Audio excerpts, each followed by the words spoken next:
Bismillah wa salatu wa salam ala rasulillah. On se retrouve après une longue absence pour la présentation de quelques livres qui sont en réalité des titres rasaïl qui tournent autour d'une même problématique qui est le sang des femmes, c'est-à-dire al-hayd, al-istihada ou nifas. Donc, euh, le sang des femmes se divise en trois, c'est ce qu'on appelle les menstrues. Donc, c'est le sang qui vient à une période donnée. L'istihada, c'est le sang qui n'est pas qui ne sont pas des menstrues et qui va dépasser la date de la période donnée, qui va précéder cette période ou qui va être après. Et nifas, c'est le sang qui vient avec l'accouchement. Alors bien sûr qu'il y a un khilaf, est-ce que ça peut venir avant l'accouchement ou après l'accouchement? En- Là n'est pas la problématique. En fait, je voulais parler de ces livres parce que je trouve que c'est hyper important d'aborder ce sujet. Pourquoi? Parce que en étant à la fac là, c'est une jamia islamia, mais les hommes et les femmes prennent cours en même temps. Alors bien sûr, on n'est pas assis côte à côte les uns à côté des autres, hein. Les femmes sont derrière et les hommes sont devant. Mais donc on a des hommes et on a des femmes. Et on voit à travers les questions qui sont posées, parce qu'on étudie le fiqh, entre autres, ben, que le sang des règles, ou que tout ce qui touche aux règles des femmes, ne sont pas du tout maîtrisées. Toutes ces notions-là ne sont pas du tout maîtrisées, ni par les hommes, ni par les femmes, pardon, et encore moins par les hommes. Et c'est problématique parce que ben, ces notions-là entraînent des choses très très importantes, et les femmes sont des fois bloquées à devoir parler de choses intimes, soit à leur professeur, soit à des copines qui n'en savent pas plus, et elles se sentent très gênées. Des fois, elles posent la question devant comme ça tout le monde, parce que le professeur est très très très pressé, il peut pas accorder le temps pour des questions. Bon, des fois, il y a beaucoup d'élèves autour du professeur, donc elles peuvent pas poser la question en privé, donc elles essaient de poser la question si une femme a ça, si une fille a ça, mais de toute façon, on voit que c'est assez problématique. Et puis, elles ne trouvent pas non plus d'appui auprès de leurs frères, de leur père, de leur mari et tout, parce que malheureusement, ils maîtrisent encore moins ces sujets. Alors, il est très très très important pour les hommes et les femmes, et j'insiste bien pour les hommes aussi, de connaître et de maîtriser ces sujets afin de pouvoir aider ben voilà, leur mère, leur sœur, leur mari, leur fille, leur tante, à travers ces notions qui non seulement touchent le sang des menstrues, comme on a dit, mais qui vont toucher aussi la prière, puisque pendant les menstrues, la femme ne peut pas prier, pendant l'istihada, elle doit prier, qui va toucher aussi le saum, parce que quand elle a ses menstrues, eh ben, elle ne peut pas jeûner, mais quand elle a l'istihada, par exemple, elle peut jeûner, et elle doit jeûner pendant le mois de Ramadan, qui va toucher aussi le talaq. Si l'homme dit à sa femme tu es divorcé à la fin de tes menstrues, eh ben, il faut qu'elle sache quand est-ce que apparaissent la fin de ses menstrues. Est-ce que ce sont des menstrues? Est-ce que c'est l'istihada? Est-ce qu'elle va être divorcée tout de suite après ses menstrues ou une fois qu'elle se sera lavée? Et donc, en fait, il y a plein de masaïl qui tournent autour de ça et qui ne sont vraiment, vraiment, vraiment pas maîtrisés. Encore une fois, malheureusement, on voit apparaître, comme d'habitude, sur Internet ou même quand on parle avec des gens dans la sphère francophone, des gens qui abordent des notions des fois euh, très très importantes, qui me demandent énormément de maîtrise, alors qu'en réalité, les choses de base, l'essentiel n'est peut-être c'est même pas maîtrisé, mais n'est même pas ne le conçoivent même pas. Ils ne l'ont jamais abordé, ils ne savent même pas que ces problématiques existent.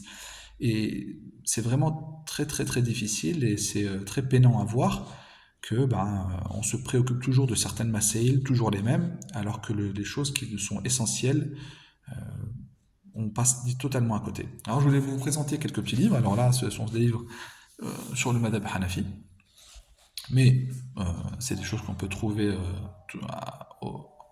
dans d'autres madhahib, bien évidemment. Alors, le premier livre, c'est une petite risala qui va toucher le sang, comme on l'a vu, les 300 différents, mais sous forme de questions-réponses. Et ça, c'est très très bien. Très très très bien. Pourquoi? Parce que ça permet une lecture facile, rapide. On voit bien que il n'y a pas beaucoup de pages, c'est écrit un peu gros et tout. Et puis c'est sous forme de questions-réponses, donc ça permet de lire une question, deux questions, trois questions avant de se coucher, quatre questions. Des fois, avec les questions-réponses, les choses des fois apparaissent un petit peu plus clairement. On le voit à travers la Sunna Nabawiya. Hein, Jibril alayhi salam est venu poser la question au prophète sallallahu alayhi wa sallam concernant l'islam, l'iman wa l'ihsan sous forme de questions. Donc des fois, les questions attirent un peu plus l'attention des gens. Ça, j'aurais dû le mettre en dernier, mais bon, j'ai oublié, j'ai mis comme ça. Ça, j'avais déjà montré dans une vidéo, c'est Al-Hayd, Al-Nifas ou l'Istihada. Donc le sang des menstrues, le sang avec un accouchement et le sang, la métrorragie.